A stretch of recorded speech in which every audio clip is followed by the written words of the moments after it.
Bonjour à toutes et à tous, bienvenue à ce 9e webinaire de notre cycle vers de nouveaux équilibres économiques.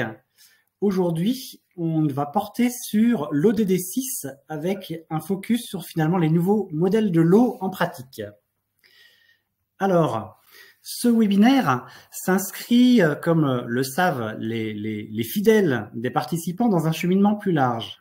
Un cheminement de près de 15 ans de recherche empirique qui finalement aussi en lien avec des questions de transformation générale systémique qui concernent toutes les organisations. Aujourd'hui, quel que soit son profil, les organisations s'interrogent et ce n'est pas un hasard d'ailleurs si l'agenda 2030 des objectifs de développement durable de l'ONU a décrit un biais, un levier pour accélérer, pour faciliter ces transformations avec l'ODD 17 des partenariats. Ce webinaire est organisé en partenariat avec l'ADGEBVA, avec laquelle on mène depuis une dizaine d'années des réflexions sur ces sujets-là. Concrètement, comment cela va se passer aujourd'hui? Ce webinaire va se tenir de 13h à 14h30. Il va en fait articuler deux éléments. D'un côté, mettre en exergue une diversité d'exemples et de témoignages sur ces thématiques particulières et également présenter des méthodes et des outils au service de vos propres actions. Donc aujourd'hui, le thème est l'ODD 6 et donc l'eau propre et l'assainissement. Et on est ravis de l'organiser en partenariat avec Lyon Métropole pour agir ensemble. Mais sans plus attendre, découvrons le menu avec finalement trois grandes parties. Une introduction sur l'innovation territoriale, suivie d'un quintet de témoins pour vous éclairer les différentes facettes, du moins une bonne partie de l'ODD 6, la présentation d'un outil et la prochaine escale. Charles Benoît, je vous invite à nous présenter cet élément sur l'innovation territoriale. Merci beaucoup Yann, bonjour à toutes et à tous, bienvenue à ce webinaire. Alors vous le savez puisque c'est le propre même des webinaires qu'avec le ministère de l'Éducation nationale et particulièrement la JAVA, nous avons souhaité faire sur ce cycle 2023-2024, c'est de prendre chacun des objectifs de développement durable et de le mettre au regard de ce 17e objectif. Comment allons-nous faire ensemble ce que aucun d'entre nous ne pourrait faire seul? C'est bien le cadre de la transformation systémique que les 193 pays des Nations Unies se sont donnés en 2015, en se donnant 15 ans pour retravailler sur finalement cette transition systémique de tous les domaines, avec tous les acteurs sur tous les territoires.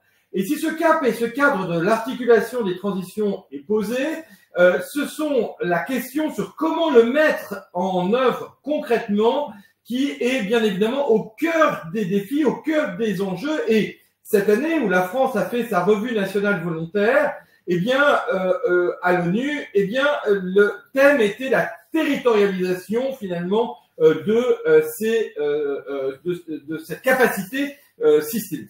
Et donc, finalement, pourquoi la territorialisation? Et ça, les travaux que nous menons depuis 15 ans ont permis d'éclairer, et particulièrement au travers de l'étude d'impact 2018-2022, finalement, la raison pour laquelle le territoire incarne l'intérêt général et la capacité à faire ensemble. D'abord, sur une question de performance, parce que la réponse localisée est d'autant plus pertinente que le territoire incarne l'intérêt général à portée de main, c'est-à-dire la capacité de chacun d'entre nous, qui que nous soyons, à contribuer à cette transformation systémique. Or, vous savez bien que pour pouvoir avoir finalement du sens, eh bien, il faut pouvoir avoir des leviers d'action sur les transformations auxquelles nous sommes confrontés. Et donc, finalement, ce que nous rappelle l'agenda 2030 et ce que nous rappelle cette territorialisation des ODD, c'est que finalement, c'est ensemble que nous pouvons réussir cet intérêt général à portée de main, puisque nous avons la capacité de le faire. Le deuxième levier du territoire, c'est que les territoires sont les lieux d'expérimentation.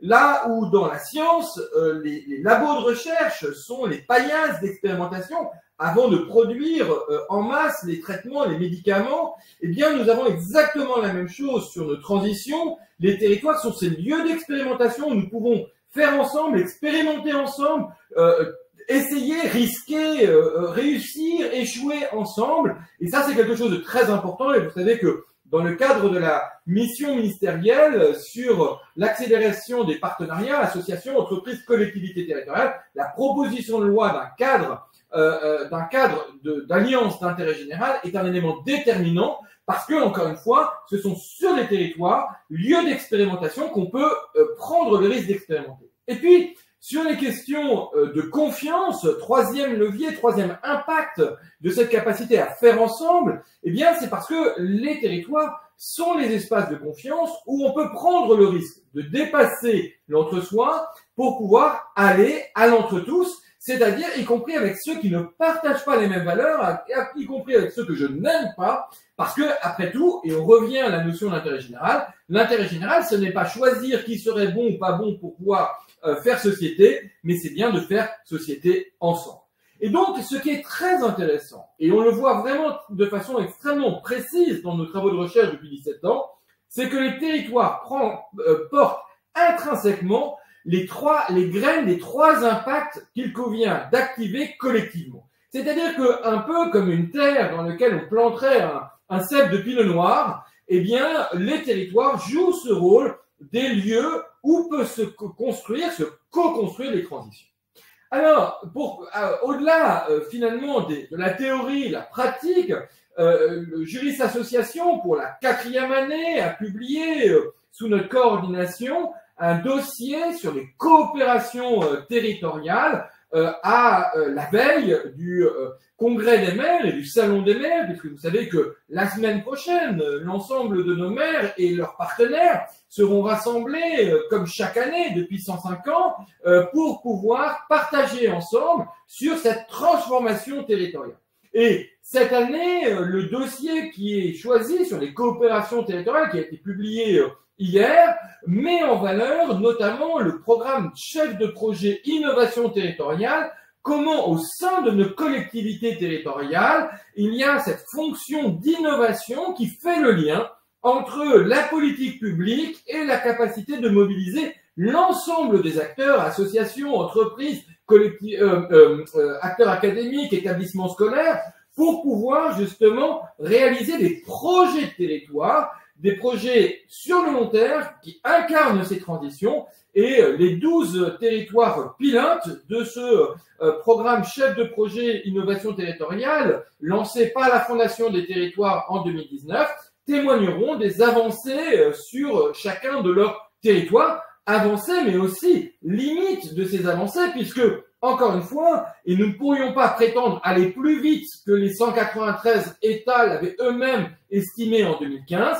Nous sommes aujourd'hui à mi-chemin de l'agenda 2030, exactement au moment, j'allais presque dire, le moment du risque de toute transformation. Hein, c'est au départ, on a l'enthousiasme lorsqu'on le lance, et puis à mi-chemin, on a toujours cette question, allons-nous réussir jusqu'au bout? Eh bien, ce que montrent ces 12 territoires, c'est que si nous n'avons pas encore toutes les solutions, en tous les cas, il n'y a pas aujourd'hui un territoire qui ne soit en capacité, en fonction de qui il est, de ses propres ressources, des acteurs qui le composent, de pouvoir réfléchir, travailler sur cette dynamique-là. Et nous vous invitons la semaine prochaine au congrès des maires à pouvoir assister à mercredi 22 à 16h30 à la conférence, la mini-conférence que nous organisons avec le Fonds des 17 sur justement l'innovation territoriale que nous organisons avec nos amis de la NPP Territoire de Projet, de l'IFMA, du CEREMA et de la Fondation GRDF. Nous montrerons à quel point cette innovation, elle est diverse et variée. Mais il fallait aujourd'hui, pour notre webinaire, l'incarner dans un thème et bien évidemment, celui qui nous a semblé être le plus représentatif de cette capacité d'inventer des solutions ensemble en tenant compte des trois dimensions de l'intérêt général, de comment créer une vision partagée, comment mobiliser une action collective transformatrice et comment assurer la gestion régulatrice de tout état de droit, il nous semblait tout à fait particulièrement pertinent d'associer l'ODD17 avec l'ODD6. Vous savez pourquoi l'ODD17 sur la vision partagée? Parce que, quelque part, le fait de faire ensemble, et ça l'étude d'impact l'a très bien montré, crée la confiance, la cohésion entre acteurs. Finalement, il aide à retrouver un lien commun malgré les différences, ou peut-être même grâce aux différences, de dire nous pouvons inventer quelque chose ensemble. Et bien évidemment, pourquoi choisir le DD6? Parce que l'eau, symbole de la vie, est au cœur de la pédagogie du changement.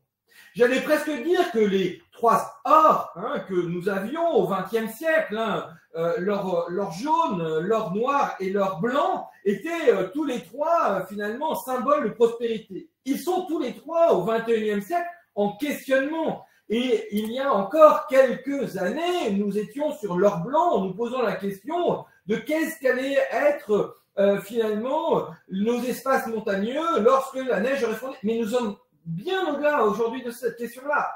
Les situations telles qu'elles est en France et dans le monde, sur la question de la pénurie d'eau, sur la question de l'usage de l'eau, de l'usage de l'eau salée, de l'usage de l'eau douce, toute cette question-là est au cœur de nos transformations, au cœur de nos transitions, et bien évidemment, l'eau étant un symbole de vie, sans doute représentatif de la vision partagée que nous devons, et de nos imaginaires que nous devons réinventer ensemble.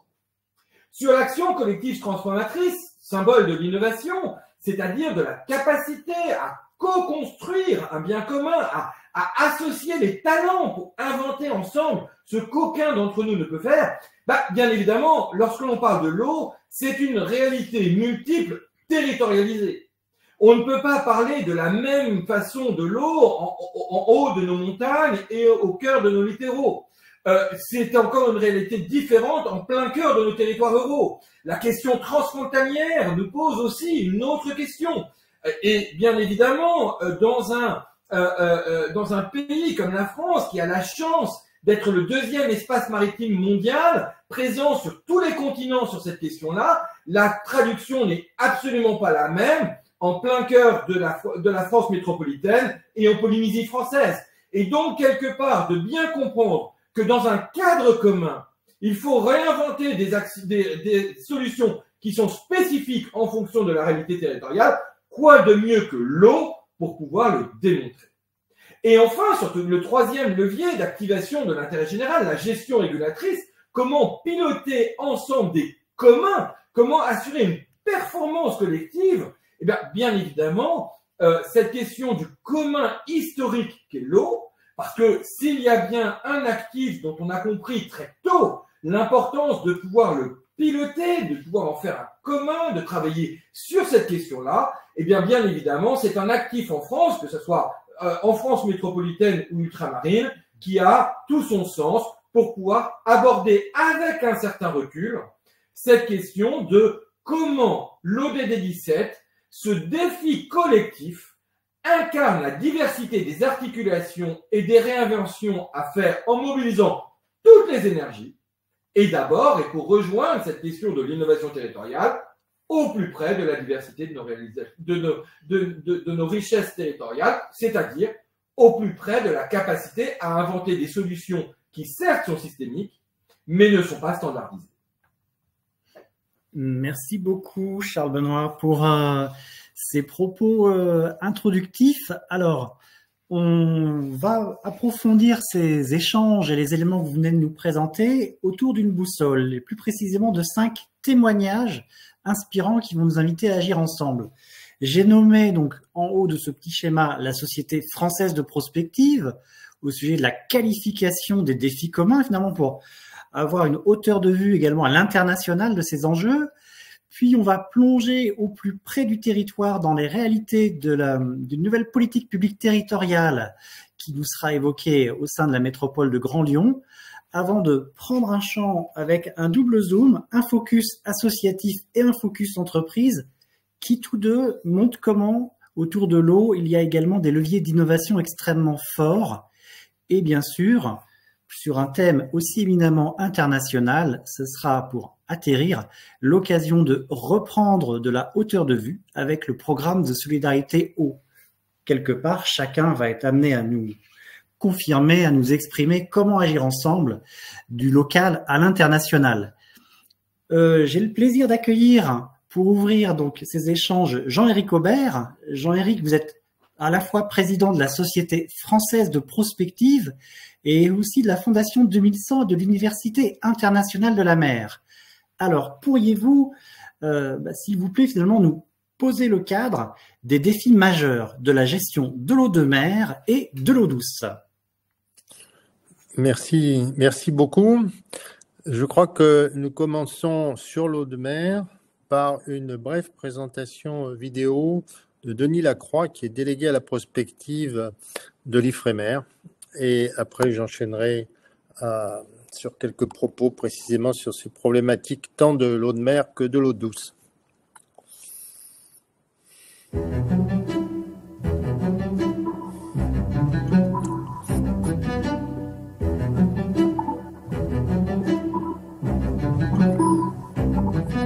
Alors, pour avoir une bonne intelligence des grands enjeux liés à la mer, une étude a été faite sur les liens entre les grandes activités humaines et les fonctions vitales des activités humaines par rapport au domaine maritime. Et donc, le résultat a permis d'identifier 9 grands enjeux, défis,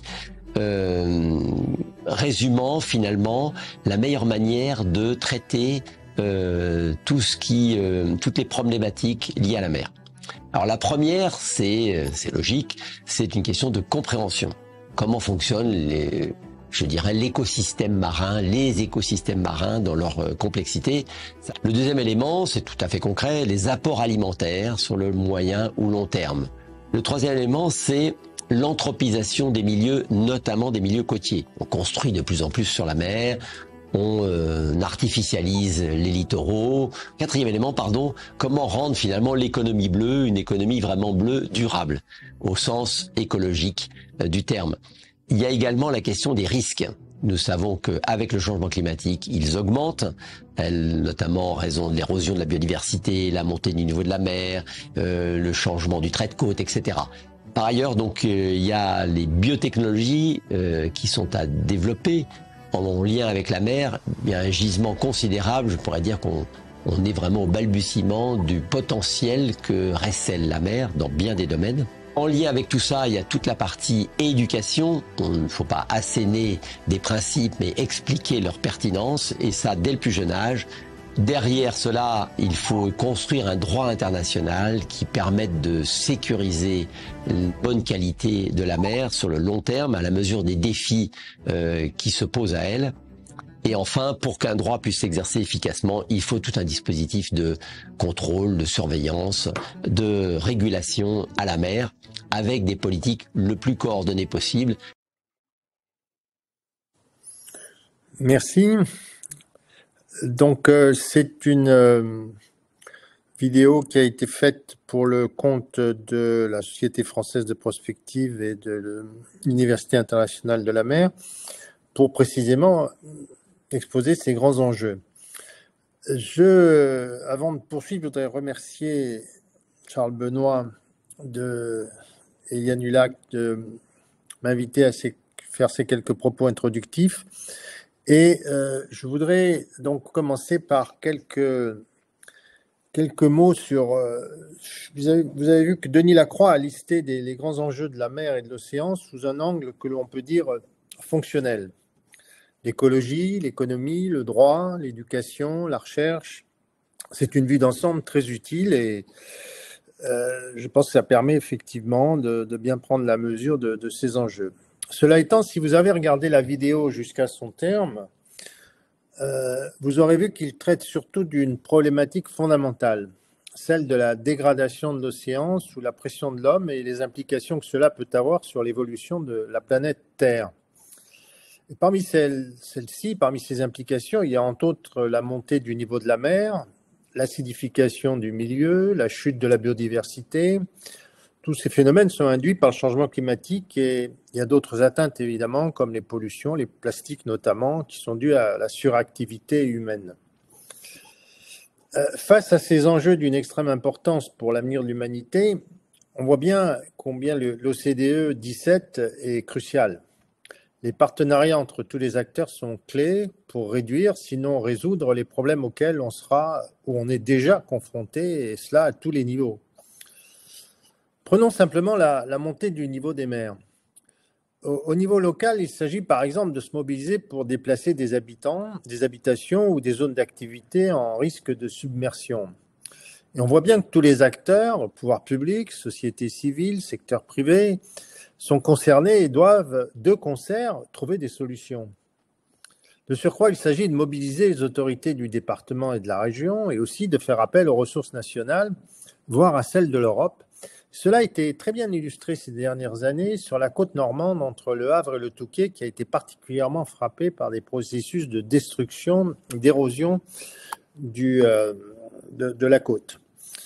Et donc, cette érosion du trait de sol a impliqué en fait de déplacer un certain nombre d'activités et de populations, et cette coopération entre les différents acteurs a été essentielle. Passons maintenant directement au niveau global, toujours à toute cette problématique de la montée du niveau des mers.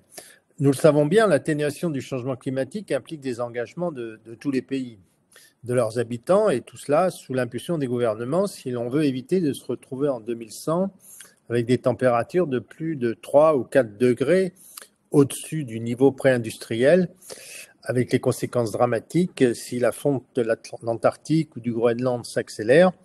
Et cela entraînerait une montée du niveau des mers qui pourrait atteindre plusieurs mètres. Donc là aussi, nous voyons très bien combien finalement les processus de partenariat proposés par l'OED 17 sont importants. En considérant maintenant l'eau douce.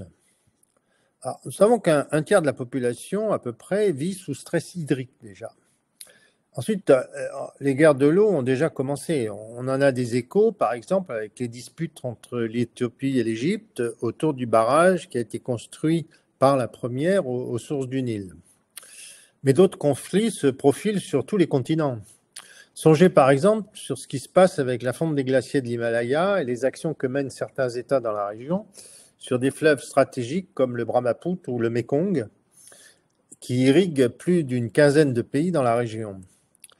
Et si nous changeons d'échelle, en France même, on a vu poindre des disputes entre certaines communes à propos de l'eau, sans parler des affrontements auxquels ont donné lieu les bassines de Sainte-Soline récemment. Donc à nouveau, à tous les niveaux territoriaux, il faut se mobiliser dans l'esprit de l'ODD 17. Alors, au niveau local, c'est bien l'action coordonnée de tous qui permettra par exemple de faire face aux pénuries qui se profilent. On en a eu un exemple cet été dans le Var, à la commune de Seillan, qui a dû, à l'instigation du maire, économiser l'eau jusqu'à la goutte près. Et bien sûr, tous les acteurs ont été impliqués. Au niveau territorial supérieur et sur l'ensemble de l'espace métropolitain, la bonne gestion des bassins versants est essentielle. C'est là où se rassemblent tous les cours d'eau, dont, dans un espace donné, il convient de prendre soin pour éviter les pertes, prévenir les inondations ou réduire les pollutions, avec les eaux usées, les déversements chimiques ou autres. Maintenant, au niveau national, de fait, c'est l'ensemble de la politique d'aménagement du territoire qui doit être repensée. Il s'agit d'organiser la bonne gestion de l'eau disponible avec la fonte des glaciers, l'artificialisation des sols, la réutilisation des eaux usées et bien d'autres choses très diverses. On voit bien effectivement la nécessité d'une approche holistique impliquant tous les partenaires. Quand on passe au niveau mondial, avec une vision prospective, si on regarde les cartes du GIEC prévisionnelles, on constate qu'à plus 3 degrés, il y aura plus d'1 milliard de personnes habitant en Afrique et en Inde notamment qui vont se retrouver dans des zones invivables à cause de températures trop élevées ou des conditions d'humidité trop fortes. S'en suivront à ce moment-là des migrations massives qui nécessairement se traduiront par des pressions énormes sur le Nord et sur l'Europe en particulier. Elles seront source de conflits dévastateurs. Anticiper une telle situation, c'est bâtir dès maintenant une coopération de grande ampleur pour favoriser le développement d'activités de toute nature dans les pays pauvres en question. Et qui seront développement d'activités qui seront propres à accueillir ces populations migrantes. Alors, on le voit bien, que ce soit pour ce qui est de l'eau de mer, comme pour de l'eau douce, si on prend une vue de long terme et une perspective mondiale, le passage de l'entre-jeu à l'entre-nous repose sur une coopération nord-sud et est-ouest massive, impliquant tous les acteurs. Et dans ce contexte, l'ODD 17, sur la plus grande échelle possible, fait plus sens que jamais. Voilà le message essentiel que je voulais faire passer.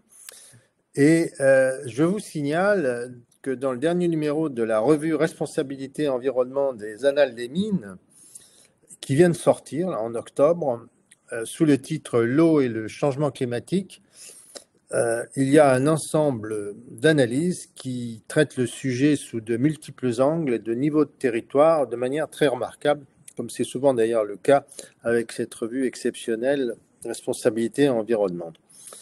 Voilà, je vais essayer peut-être de vous poster sur le chat la référence de ce document.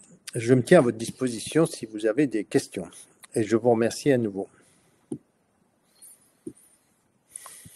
C'est surtout nous, Jean-Éric, qui vous remercions pour la qualité de cet éclairage passionnant qui articule le global et l'ultra-local avec la diversité des dimensions et des enjeux de court, moyen et de long terme, et tant pour l'eau de mer que pour l'eau douce.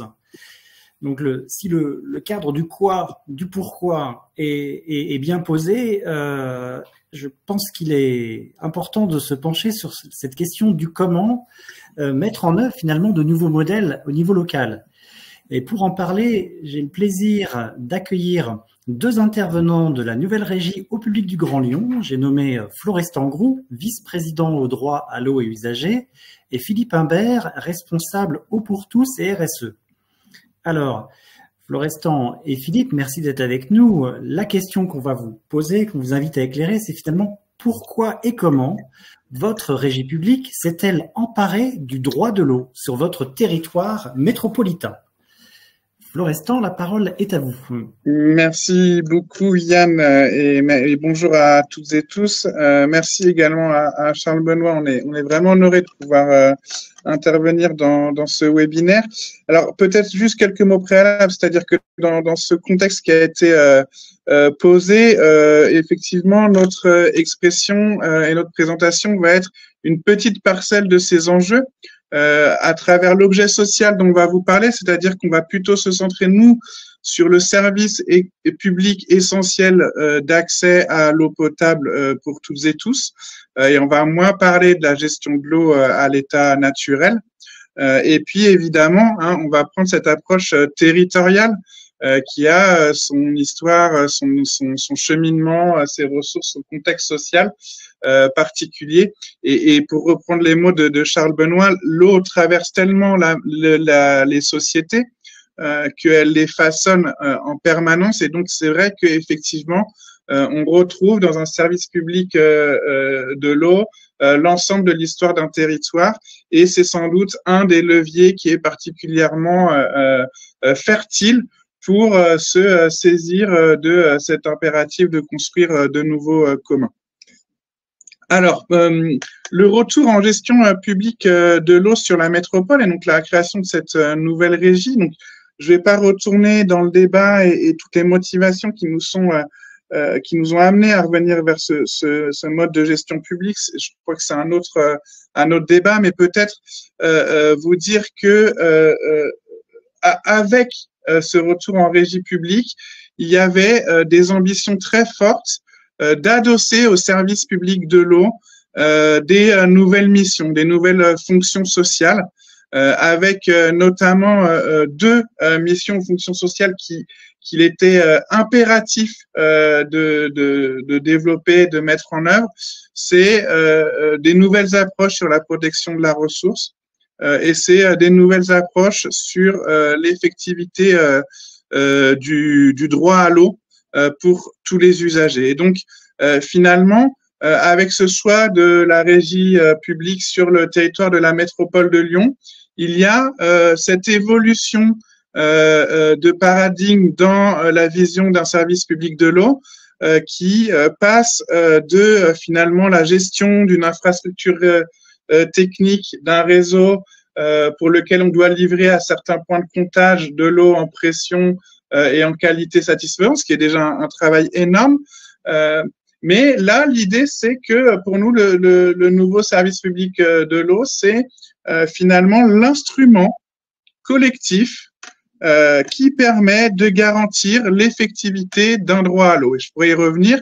L'instrument collectif, parce que notre conseil d'administration est pluriacteur, c'est-à-dire qu'il regroupe l'ensemble des parties prenantes et des ayants droit de ce service, des élus qui représentent la pluralité des familles politiques qui sont aujourd'hui représentées dans le conseil de la métropole de Lyon, mais aussi des usagers à qui on a donné la possibilité de venir siéger au sein de la conseil d'administration avec une vraie voix délibérative, et évidemment les salariés, parce que je crois et je le redis, avant tout, ceux qui traversent les âges, ceux qui traversent j'allais dire les exécutifs, ce qui traverse les équipes politiques, c'est quand même ce savoir-faire de nos agentes et de nos agents qui ont un sens du service public verrouillé au corps.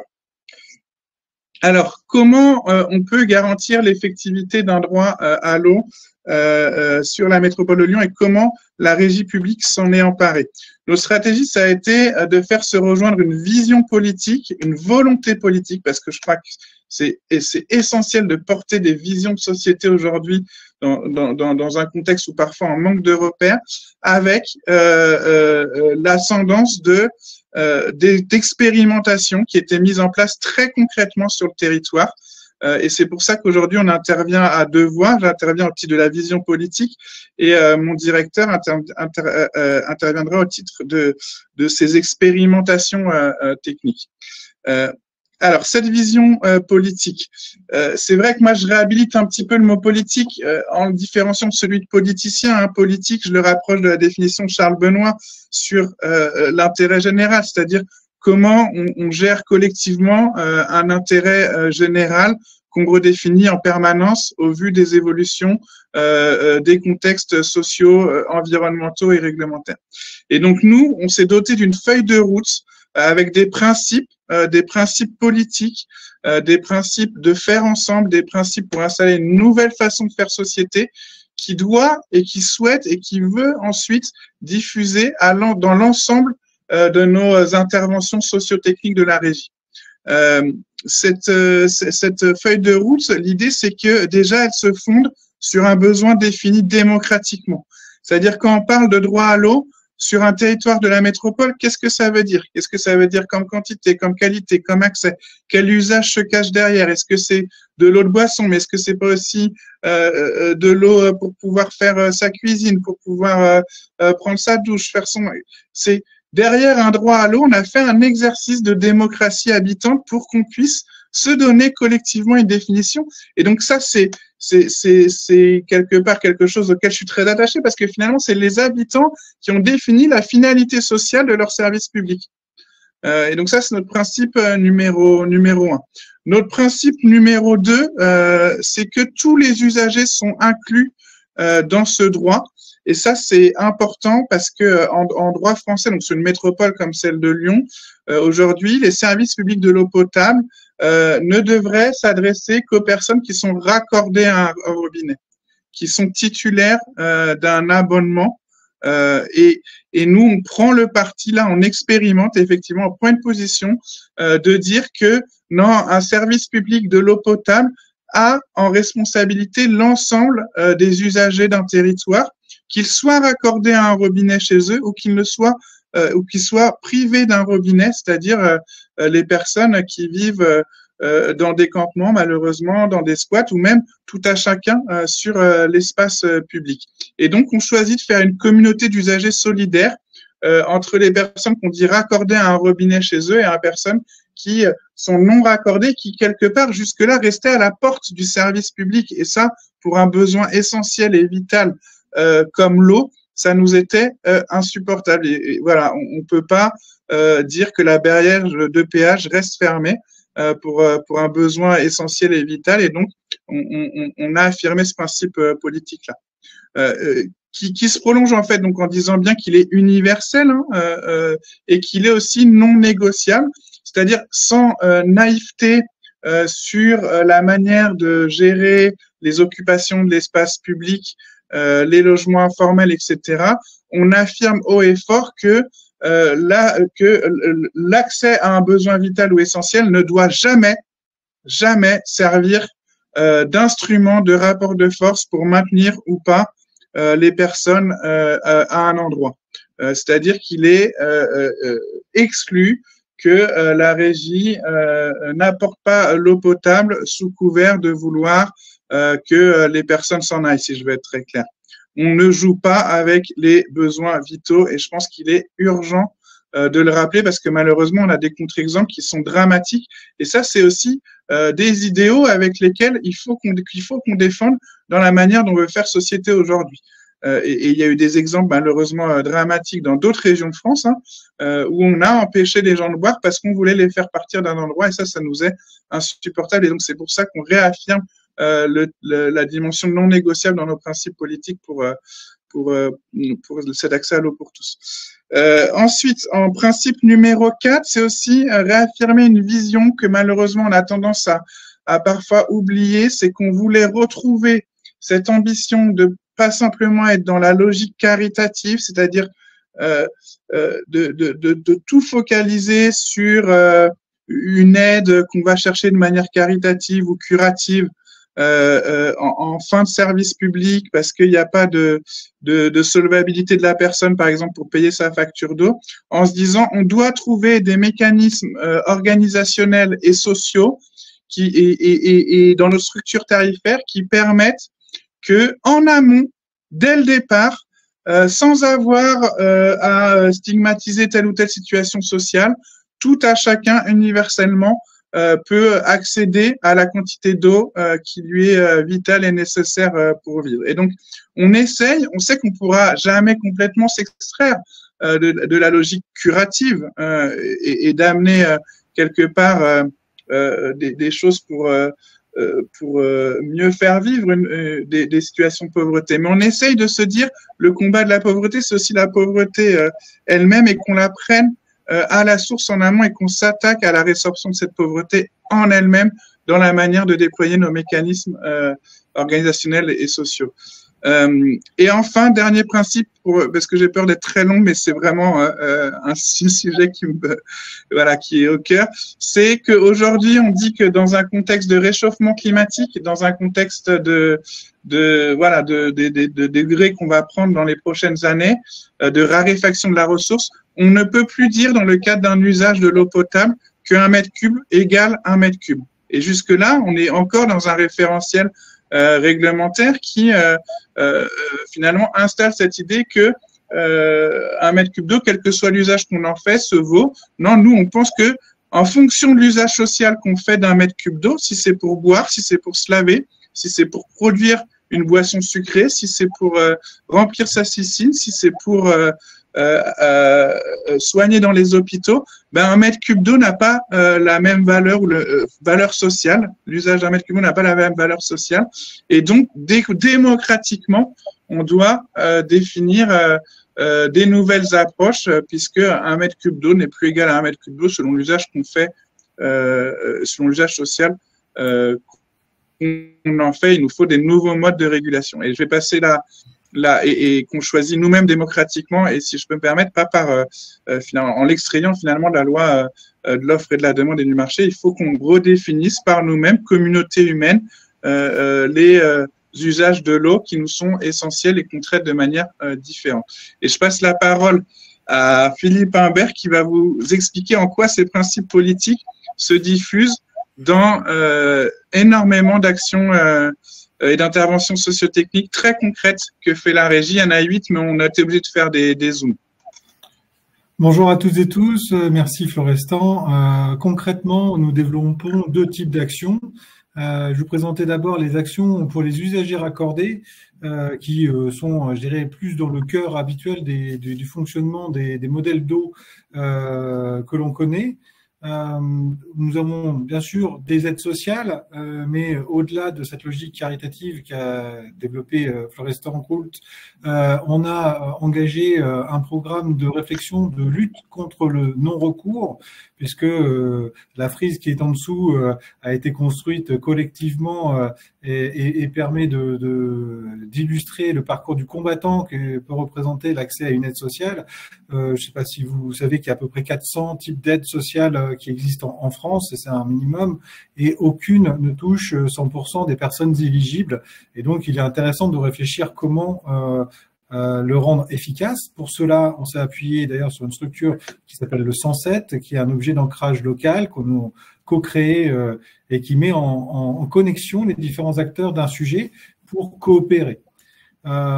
Une autre illustration, c'est la concertation citoyenne sur la structure tarifaire. Donc là, c'est un travail de 6 mois avec 8 séances faites avec l'Assemblée citoyenne qui est composée d'à peu près 120 personnes que Florestan vous décrira à la fin et qui est un des objets de démocratie participative très intéressant dans son fonctionnement, mais aussi dans sa production, puisque nous avons terminé avant-hier la dernière session et on a abouti vraiment à une proposition de réforme de la structure tarifaire à la fois solidaire et incitative à la sobriété, avec des vrais choix, puisque tout n'est pas faisable légalement et c'est un travail équilibré qu'on a réussi à faire collectivement.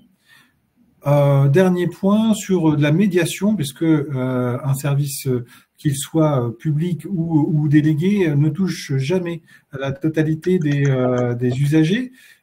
Pour cela, on s'appuie sur le PIMS Médiation, qui est une association bien connue, qui est née à Lyon il y a 28 ans, mais qui est maintenant implantée dans plus de 70 villes de France, qui a un objet d'ancrage territorial, évidemment aussi, qui est reconnu Espace France Service, et qui œuvre pour l'accès au droit et à l'inclusion numérique. Je dirais, grâce à leur concours, on peut essayer de toucher les personnes qui sont éloignées de nos actions. Pour compléter ce panel d'actions, il est intéressant de noter que nous avons souhaité élargir aux usagers non raccordés nos réflexions et sous quelque part une obligation à réfléchir l'eau dans la ville comme étant une politique centrale, non pas comme étant un service technique, comme ça a été dit par Florestan, mais plutôt comme étant la mère de toutes les politiques par rapport à l'urbanisme, par rapport à l'accès à la végétalisation en ville, la lutte contre le réchauffement climatique et bien d'autres. De ce point de vue-là, il est nécessaire de penser autrement et donc d'absorber les nouvelles obligations législatives qui sont parues avec le décret du 29 décembre 2022 et qui donnent aux EPCI l'obligation de référencer les personnes qui n'ont pas accès à l'eau sur leur territoire, de réfléchir aux solutions qui existent, de les améliorer et d'en faire la communication. De ce point de vue-là, il faut donc travailler sur les squats, il faut travailler sur les campements, sur tous les logements informels, réfléchir à la fois sur des solutions temporaires d'alimentation, mais aussi des solutions plus durables qui viennent mailler le territoire, telles que des bornes fontaines.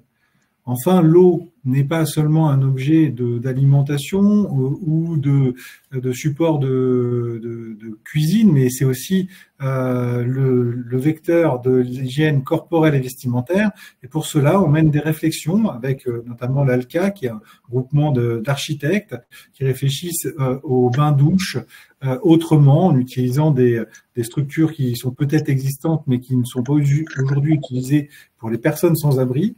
On promeut des solutions d'hygiène mobile qui vont au plus près des besoins des personnes et également des laveries solidaires.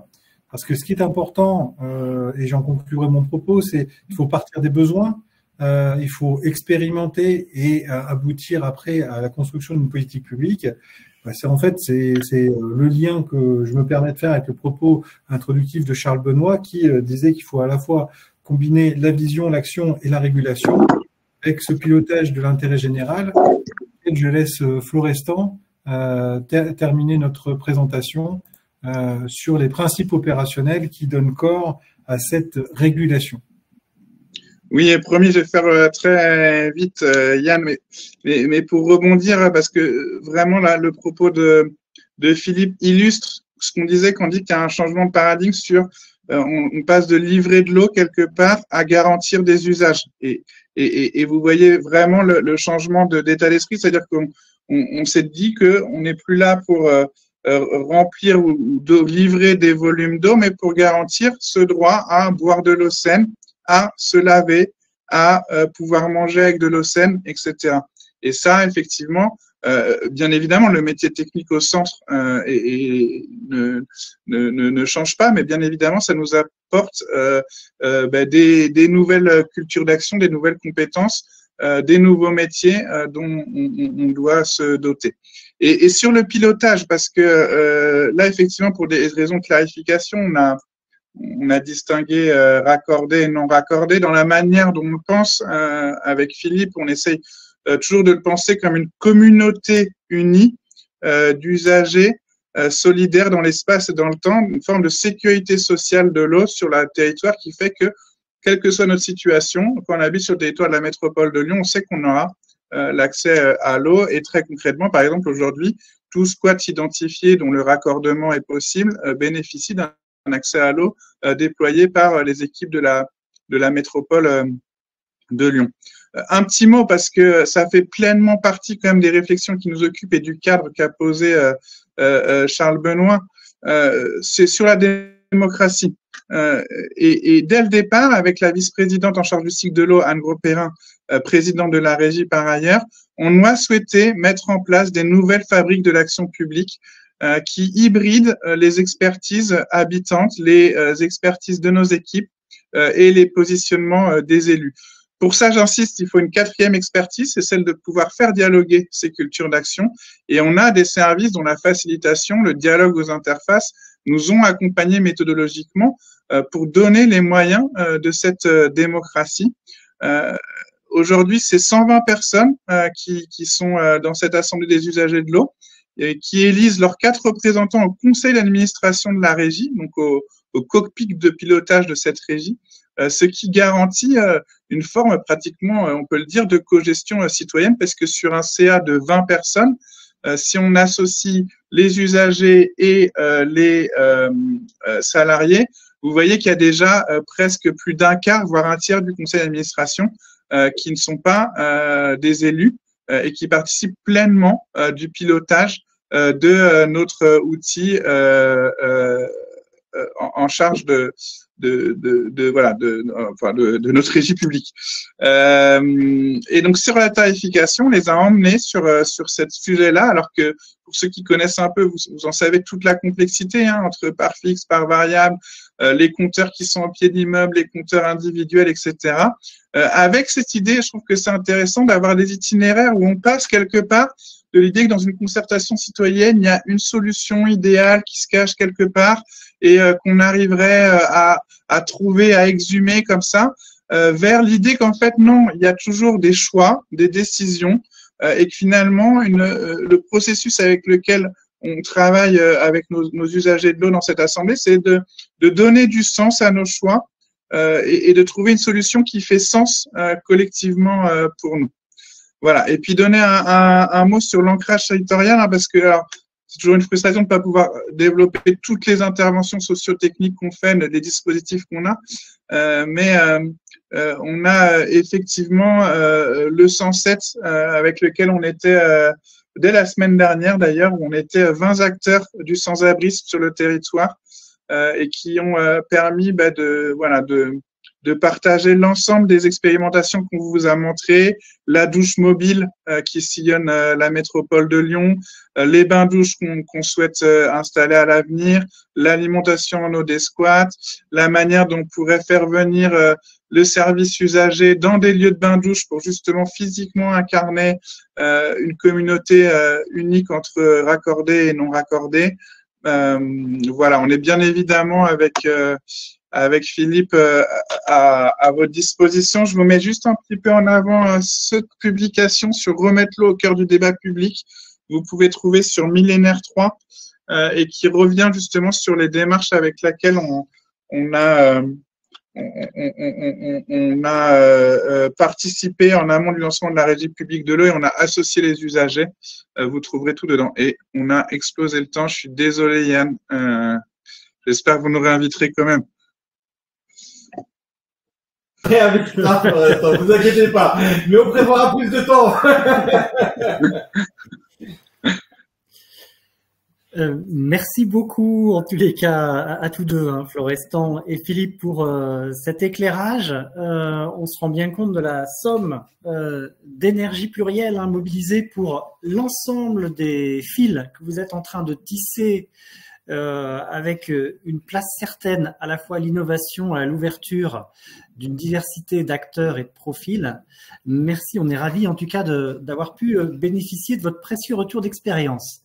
Alors, on a entendu donc la manière dont une politique publique territoriale peut s'incarner au travers d'une nouvelle régie et on va à présent porter notre regard sur une double vision de l'innovation, d'abord au travers d'une initiative d'une association et pour en parler, j'ai le plaisir d'accueillir son président fondateur, Jean-Eudes Tesson. Donc vous êtes président fondateur de l'association Carbone Bleu des Marais et vous êtes également vice-président de l'UNEDIC et président du Club des 30 qui recouvre des dirigeants d'entreprises dans le Grand Ouest. Et Jean-Eudes, donc on est ravis de vous accueillir pour vous entendre et savoir finalement comprendre aussi en quoi le carbone bleu représente un levier à explorer. La parole est à vous. Merci Yann.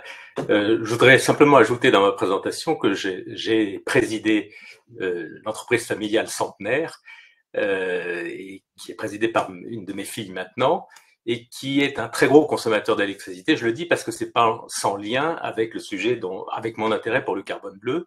On consomme 300 gigawattheures d'électricité par an, c'est-à-dire l'équivalent de la consommation d'une ville de 75 000 habitants.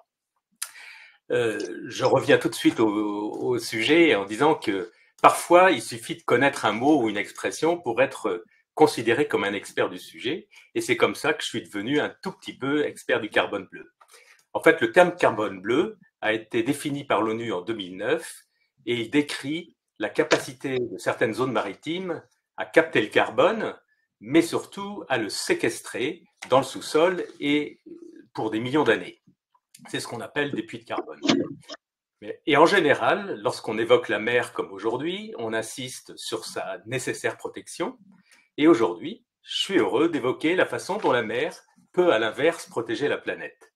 Alors, ces zones maritimes dont on parle, qui sont souvent intertidales, sont les mangroves, les marais salés et les herbiers.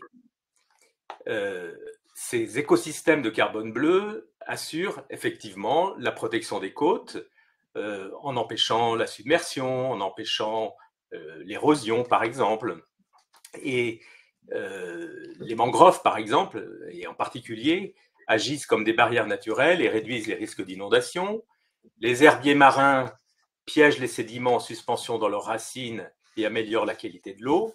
Et d'une façon générale, les zones humides côtières absorbent les polluants et contribuent alors à l'amélioration de la qualité de l'eau, mais aussi, et c'est important dans le contexte carbone bleu, à prévenir l'eutrophisation.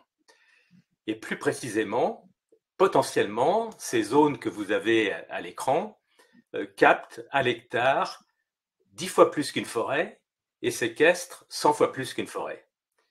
Mais en revanche, en se convertissant, en se dégradant, en étant détruites même parfois, elles peuvent libérer des milliards de tonnes de CO2, potentiellement, et puis d'autres gaz à effet de serre dans l'océan et l'atmosphère, ça peut être du méthane et beaucoup d'autres produits.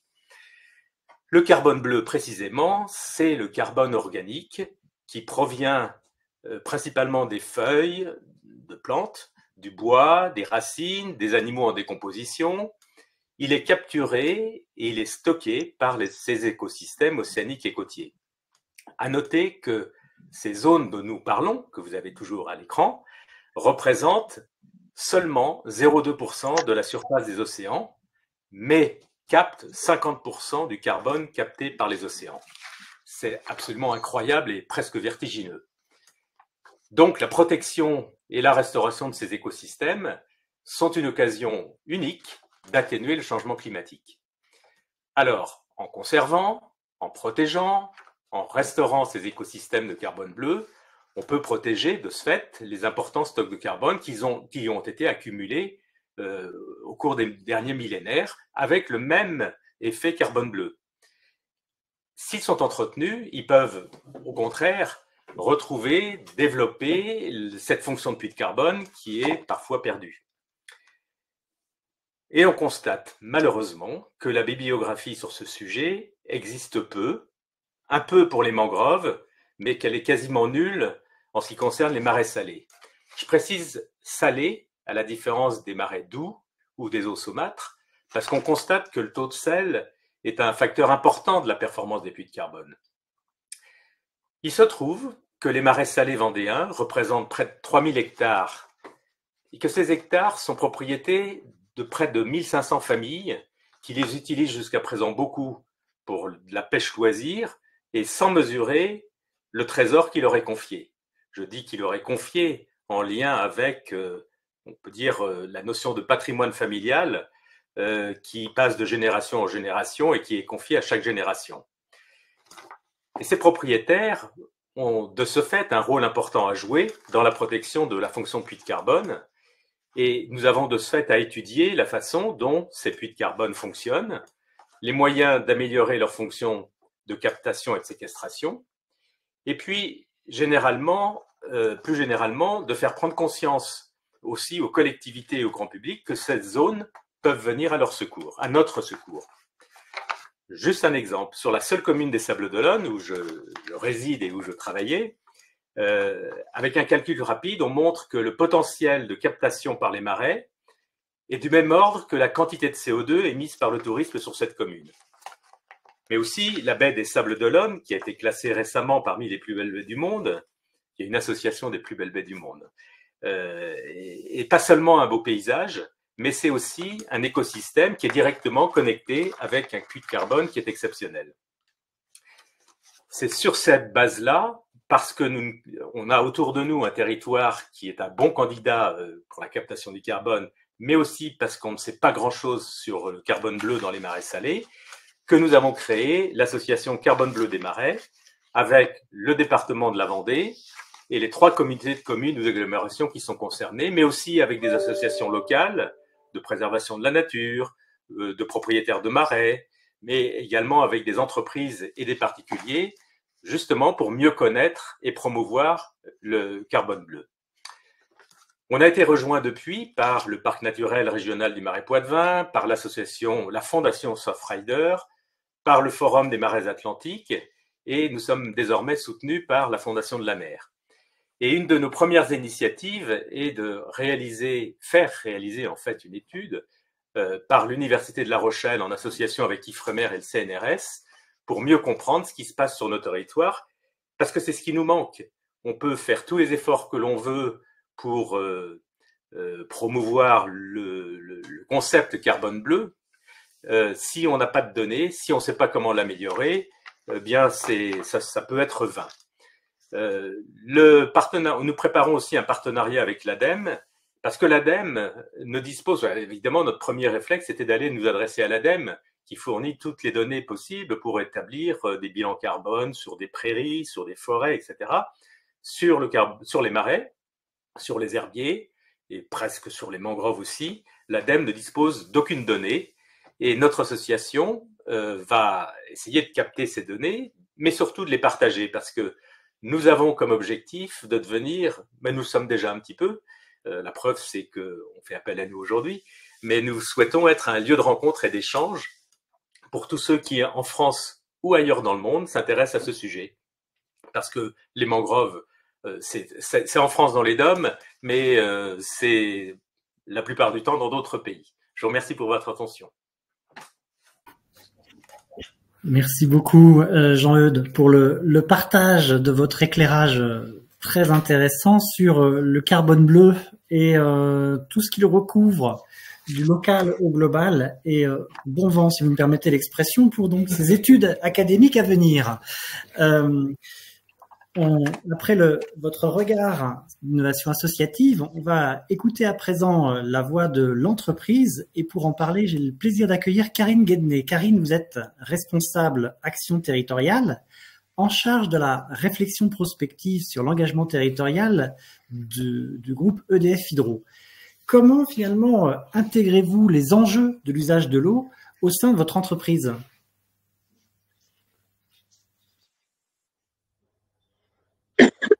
Bonjour Yann, bonjour à tous et merci de nous faire intervenir sur ce lien en particulier entre l'ODD 6 et l'ODD 17 qui est vraiment un enjeu.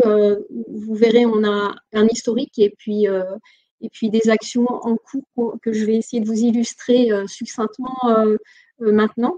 Alors déjà pour revenir effectivement sur qu'est-ce que est EDF Hydro? Peut-être qu'on peut passer au slide suivant et même encore à celui d'après. Donc moi, je suis en charge de l'action territoriale et puis d'une réflexion prospective actuellement, mais évidemment, je travaille avec de nombreux collègues qui sont présents dans les territoires et qui sont engagés dans ces territoires et qui sont en fait qui aiment les territoires dans lesquels ils sont implantés. On a la chance d'être implantés dans des très très beaux territoires à EDF Hydro.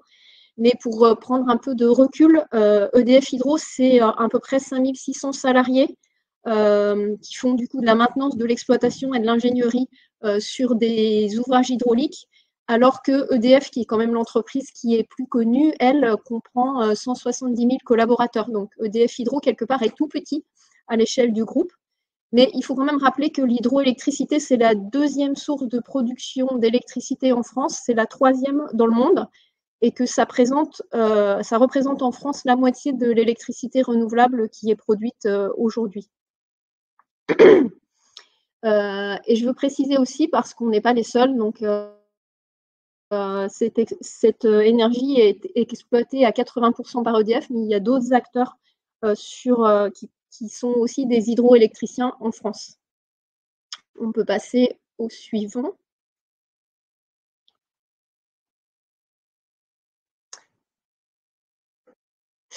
Ça, c'est pour vous montrer un peu. Je ne vais pas lire le slide, en fait. Voilà, merci. Je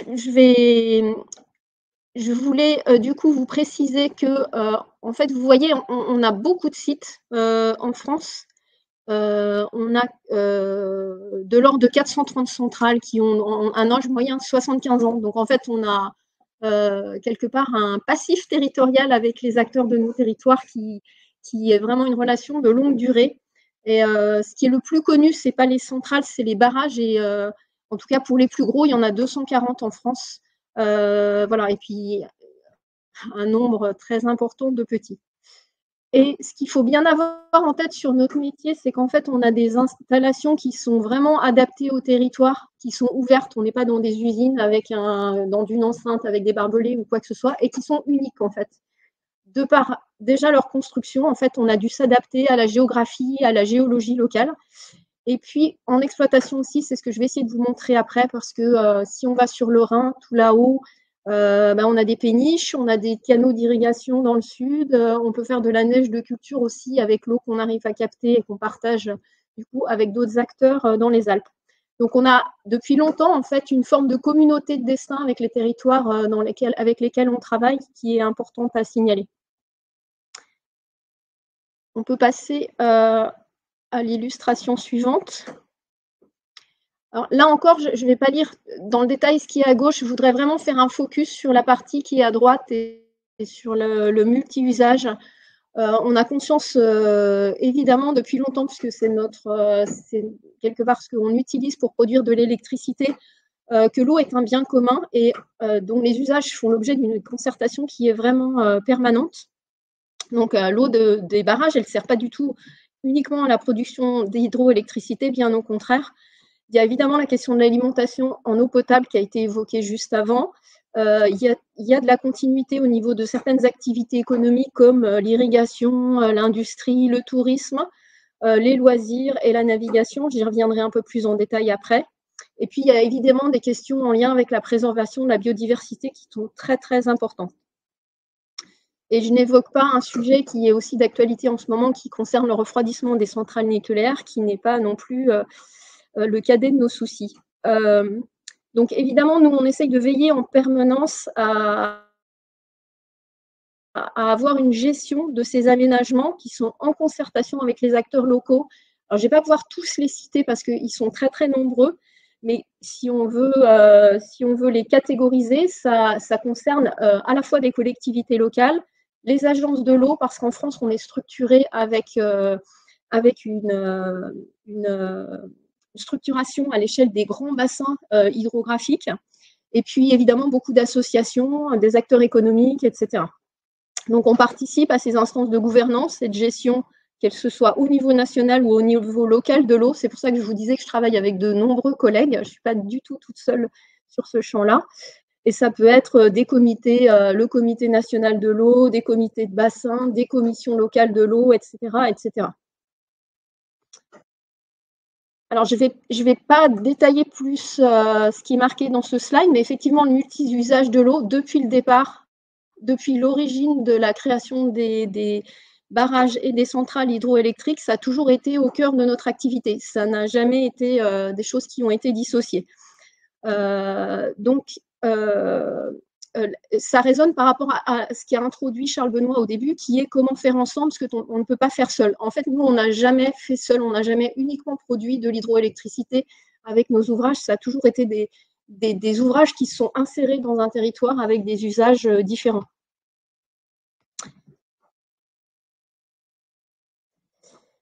Peut-être qu'on peut passer au... Ah, je vais juste dire encore un mot sur celui-là. C'est que par rapport à cette présence depuis 75 ans, on va dire, dans les territoires, il y a 10 ans, on a eu la volonté de renforcer ce lien essentiel en prenant en compte encore plus étroitement les attentes des territoires qui accueillent nos ouvrages. Et donc, en 2012, on a lancé un programme qui s'appelle Une rivière, un territoire, pour participer quelque part au co-développement des énergies dans ces territoires. Et je vais le détailler dans le slide juste après. Merci.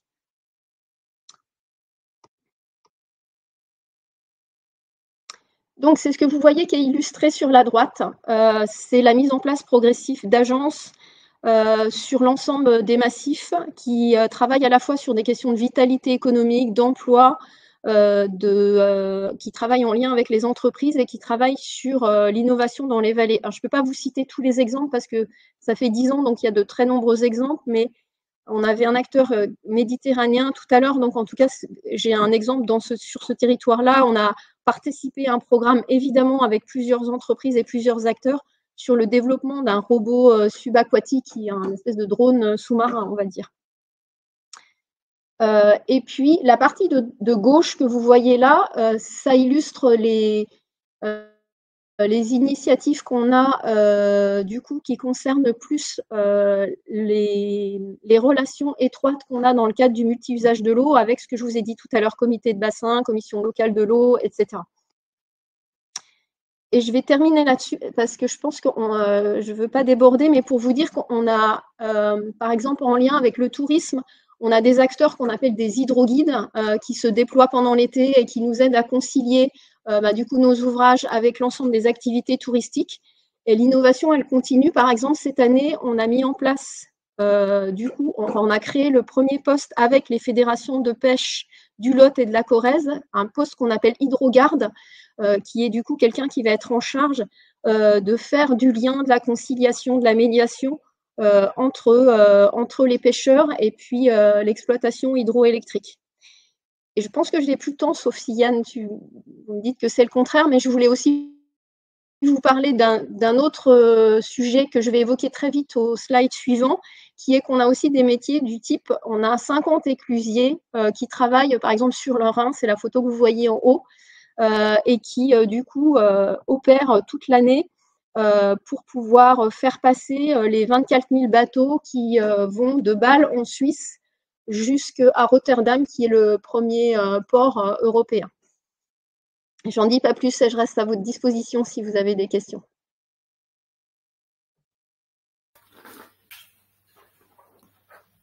Merci beaucoup.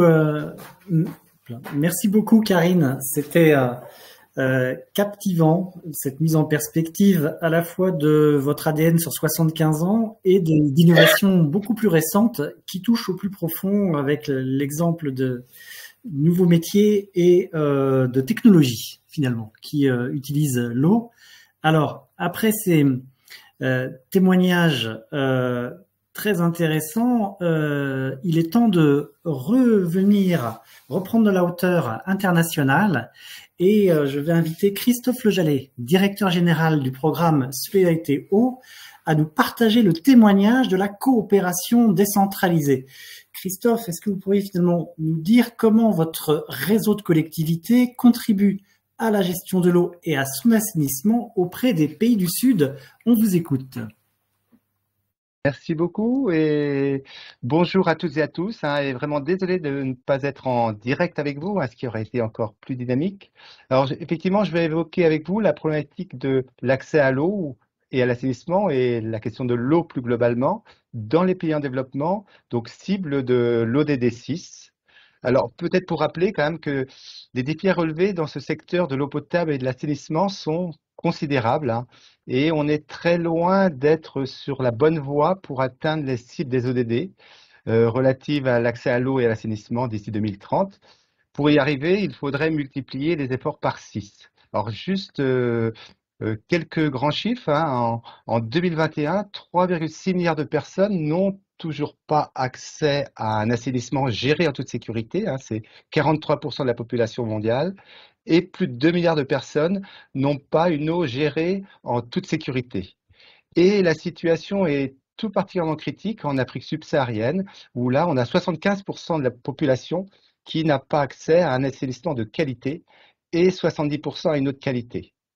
Alors, face à ces défis, le programme Solidarité Eau, PSO, a été créé donc dès 1984 avec comme objectif d'accroître et d'améliorer l'accès à des services d'eau, d'assainissement et d'hygiène durables dans les pays en développement via le renforcement des actions de solidarité internationale.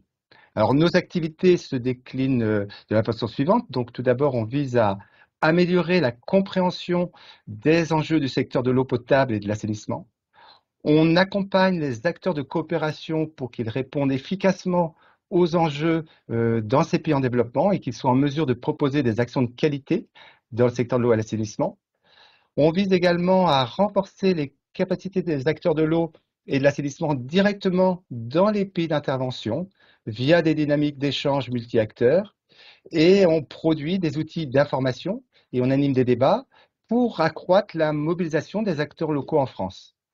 Alors, nos activités s'adressent principalement donc aux acteurs en France qui soutiennent ou interviennent dans des actions de coopération dans le domaine de l'eau et de l'assainissement dans les pays en développement, notamment les associations dans toute leur diversité, mais aussi fortement les collectivités locales. Et bien sûr, on s'adresse aux acteurs qui sont en charge de la gestion et le développement des services d'eau et d'assainissement dans les pays en développement eux-mêmes. Alors, les démarches de solidarité internationale dans ce secteur de l'eau et de l'assainissement s'appuient sur une diversité de formes de partenariat. Alors, le premier élément d'où on doit partir quand on parle de partenariat sur ces secteurs, ce sont bien les acteurs locaux dans les pays d'intervention, les collectivités locales, les organisations communautaires, qui doivent être pleinement impliqués dans l'identification et la formulation de leurs besoins, dans la planification des actions à mettre en œuvre, dans la réflexion sur le mode de gestion des services et dans le suivi de son exploitation. Alors, en partenariat avec ces acteurs locaux, les acteurs français de la solidarité internationale vont contribuer à l'amélioration des services d'eau et d'assainissement, et ils sont très divers. Donc, j'ai évoqué tout à l'heure les collectivités locales, mais aussi les établissements publics de coopération intercommunale, les associations sous toutes leurs formes, mais aussi les agences de l'eau qui jouent un rôle très important, et le secteur privé, notamment les entreprises qui mobilisent leur expertise ou des fondations de ces entreprises. Alors, chacun de ces acteurs aura ses propres modalités d'action et je vous propose de cibler cette réflexion sur l'action des collectivités territoriales. Alors, en France, vous le savez tous, les collectivités ont une compétence inscrite qui leur permet d'intervenir dans des actions internationales et elles peuvent pour cela mobiliser des moyens financiers dans le cadre de leur budget général. Alors, une petite particularité pour notre secteur de l'eau et de l'assainissement, c'est qu'il y a une loi, la loi Oudin-Santini, qui existe depuis 2005 et qui permet aux collectivités de mobiliser jusqu'à 1% de leur budget annexe eau et assainissement pour soutenir des actions de solidarité internationale. Alors cet outil a permis vraiment d'accroître fortement la mobilisation des collectivités locales dans le secteur de l'eau à l'international. Alors comment elles interviennent? Elles peuvent intervenir de deux manières, donc en s'impliquant directement dans ce qu'on appelle une coopération décentralisée, c'est-à-dire un partenariat entre collectivités locales, donc entre une collectivité locale française et une collectivité locale étrangère.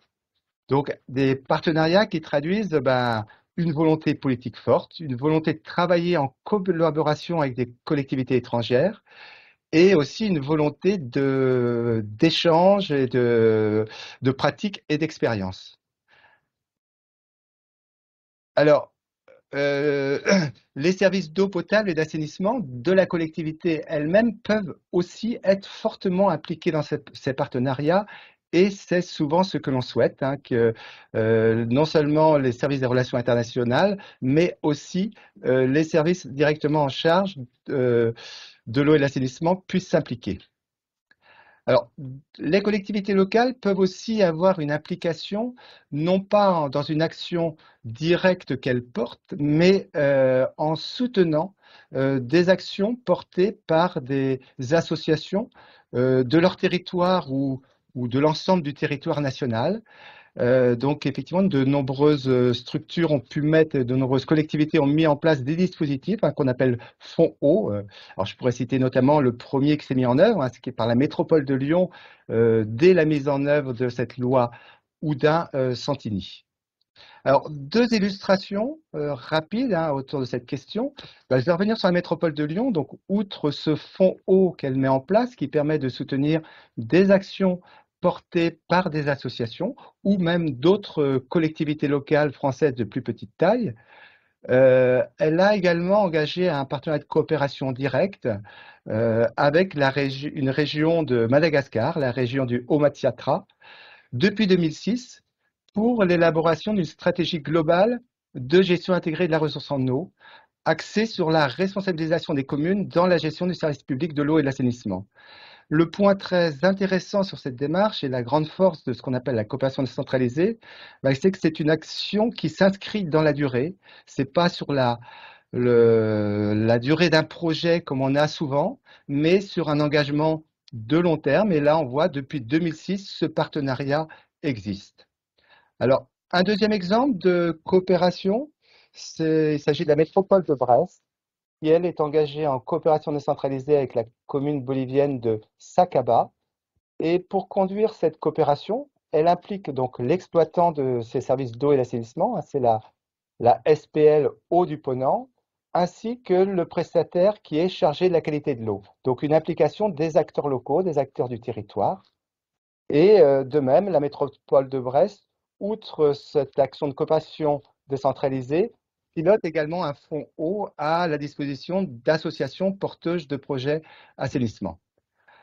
Pour terminer, juste pour montrer l'ampleur de cette mobilisation des collectivités locales, c'est environ 200 collectivités françaises qui s'impliquent chaque année dans des actions de solidarité internationale et un budget global qui est mobilisé d'environ 15 millions d'euros et un budget qui est largement abondé par les agences de l'eau, qui sont des partenaires clés pour les collectivités locales et les ONG pour soutenir les actions de solidarité internationale dans le secteur de l'eau, qui, elles, mobilisent donc ces agences entre 17 et 18 millions d'euros.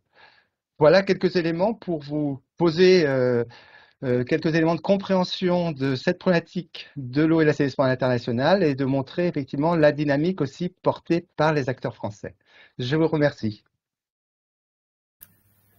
Merci beaucoup pour vos différents témoignages et ce qui est très intéressant, c'est pour ça qu'on voulait aussi finir par cela. C'est vraiment cette capacité que les collectivités territoriales et que les territoires d'une manière générale ont à pouvoir à la fois agir en proximité, hein, chez eux, et c'est l'exemple de la métropole de Lyon qui était cité à l'instant, mais aussi de pouvoir être en coopération à l'international, et l'un et l'autre n'empêche pas l'autre. Et ce qui est très intéressant dans les propos du programme Solidarité Eau, c'est qu'on voit bien aussi que ce partage d'expérience, il est riche dans les deux sens.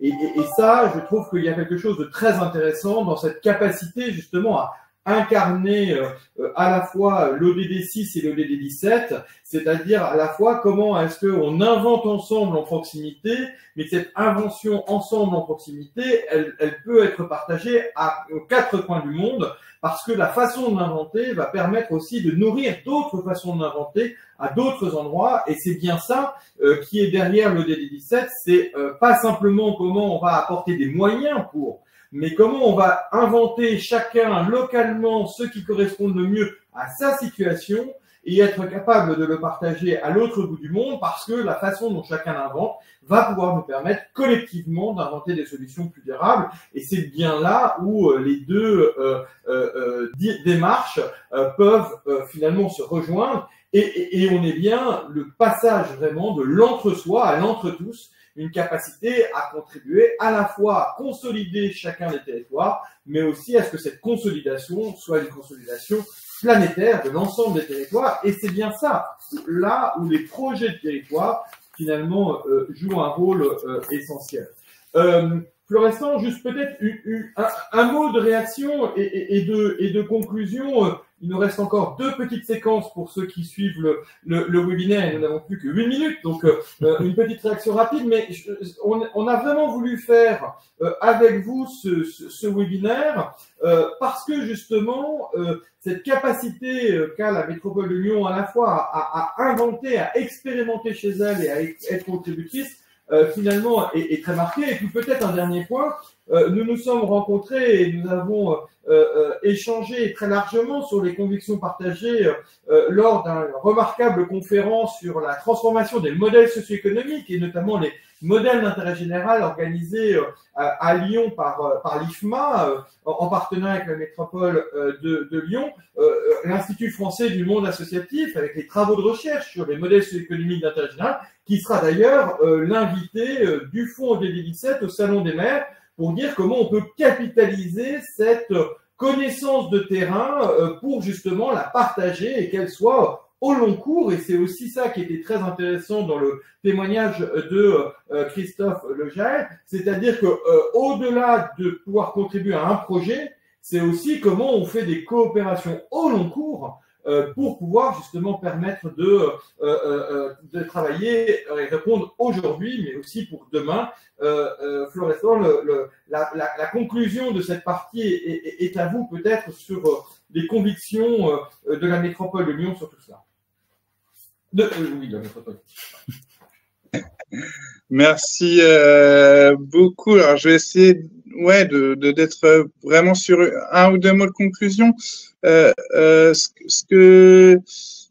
que tu décris, Charles Benoît, c'est que la force d'une collectivité territoriale comme la métropole, c'est le partenariat aussi de long terme. Et finalement, la boussole que vous avez présentée, là, que vous présentez, montre que quand on formule une action publique sur un territoire donné, on s'inscrit forcément dans un écosystème d'acteurs, avec notamment cet écosystème d'acteurs aussi de la recherche. Et je suis vraiment convaincu de l'importance d'imprégner nos décisions, les fabriques de nos décisions publiques à l'aune de partenariats avec des acteurs de la recherche. Et c'est vraiment le sens, par exemple, de notre partenariat auquel on a vu la joie d'intervenir ensemble dans le cadre de la conférence avec l'Institut français du monde associatif. Et c'est cette manière dont la recherche peut imprégner la fabrique de l'action publique. Mais je dirais, alors je connais pas l'ensemble de nos partenariats avec la métropole, mais on a une activité prospective où je suis sûr qu'on travaille avec aussi l'Institut de la prospective. Le PSE nous accompagne également depuis le départ sur le fond. Et donc finalement, et c'est pas triché de le dire, sans le savoir, on s'est rassemblé dans cette boussole avec des acteurs qui travaillaient déjà ensemble, qui irriguaient cet écosystème de réflexion. Et juste peut-être un dernier mot sur le droit à l'expérimentation. Je pense que dans les périodes qu'on vit de très fortes tensions sociales et environnementales, il faut qu'on réaffirme ce droit à l'expérimentation. Il faut qu'on prenne le temps peut-être de construire ce droit à l'expérimentation pour les collectivités locales et territoriales, parce que vraiment, c'est en assumant certaines propositions sur les territoires qu'on pourra nourrir le référentiel réglementaire et législatif de demain qui nous permettra de relever l'ensemble des défis que tu as décrits. Et peut-être juste un mot effectivement sur ce point plus particulier du droit d'expérimentation, droit d'alliance d'intérêt général.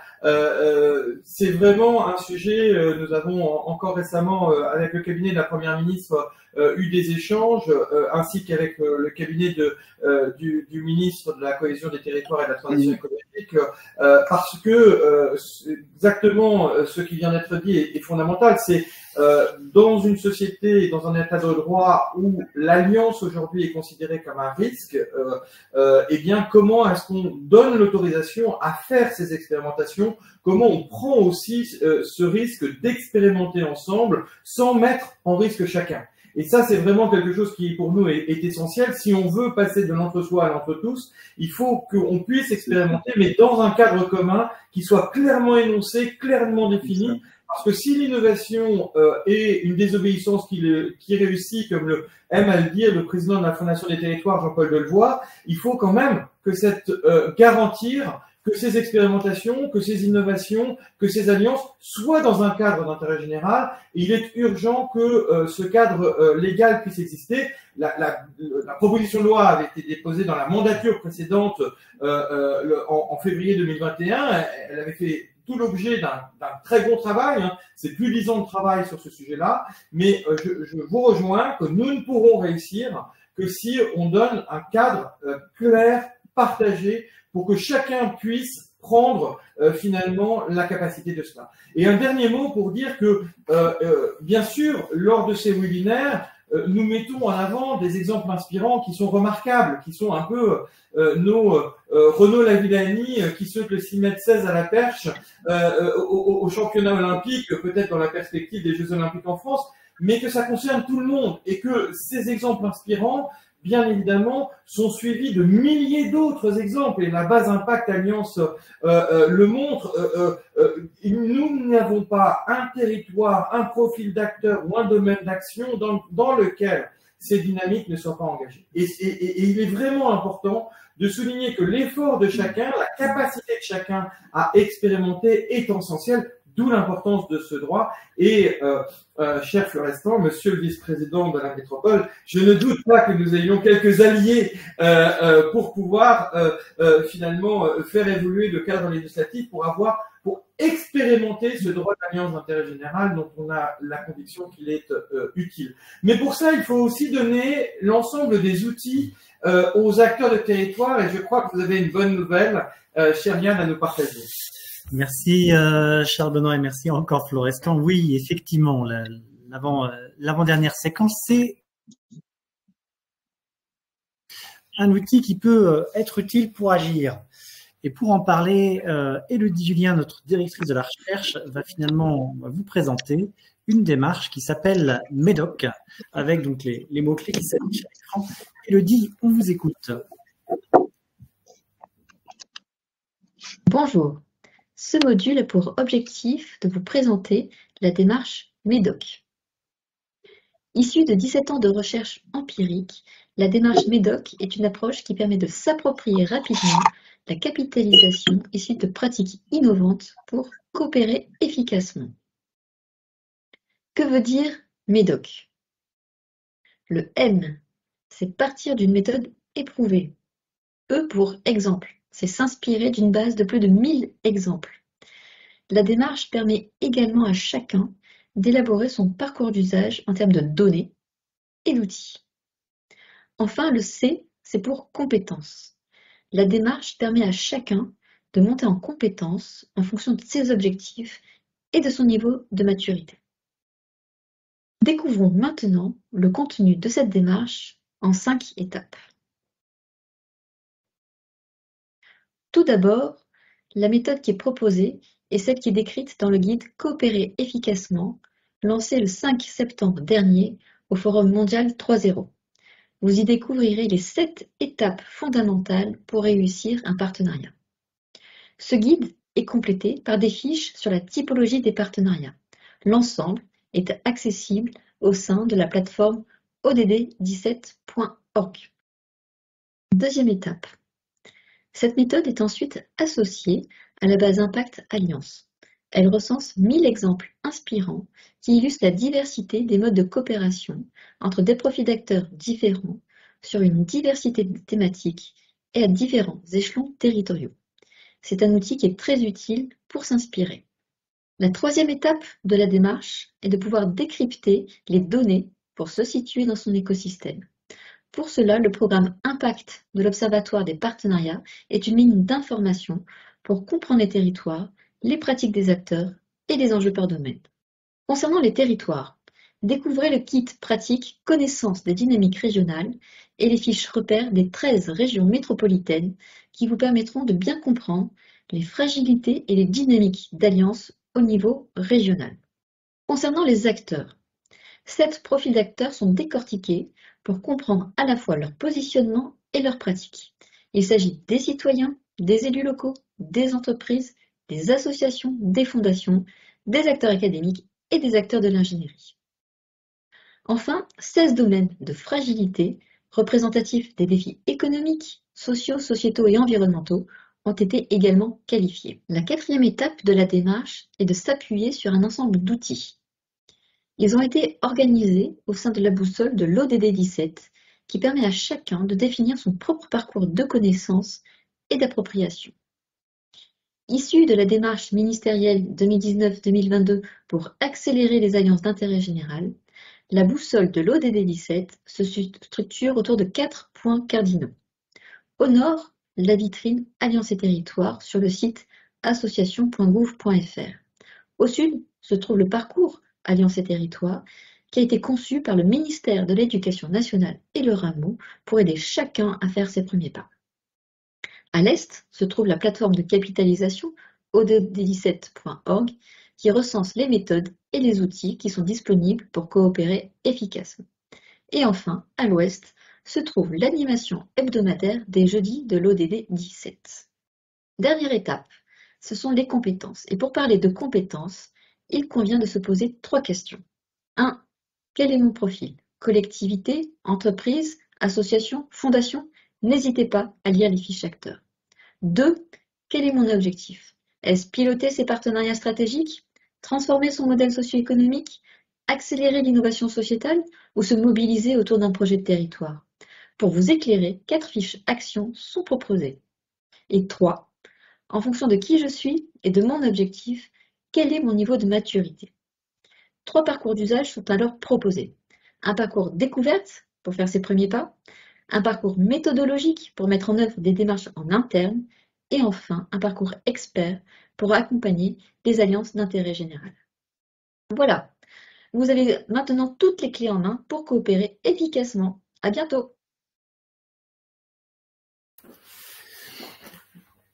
Merci beaucoup Élodie pour cette présentation extrêmement claire et concise. On ne manquera pas de partager les liens utiles à l'ensemble des participants pour que vous soyez en mesure d'y naviguer.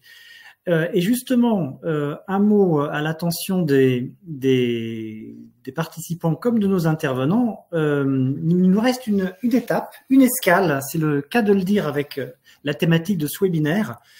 Avant les fêtes de fin d'année, on vous donne rendez-vous jeudi 21 décembre autour de l'ODD 12, consommation et production responsable. Vous pouvez réserver la date du jeudi 21 décembre de 13h à 14h30 où avec la structure numérique, on vous fera intervenir sur l'ODD12, les nouveaux modèles de la consommation en pratique. Un très grand merci à l'ensemble de nos intervenants pour la qualité et la complémentarité de leurs propos et à notre public qui nous est venu des 3 continents, ce qui est une première, mais qui ne nous surprend guère au regard de ce thème décidément international. Merci à chacune et chacun d'entre vous. Très bon après-midi. Au revoir.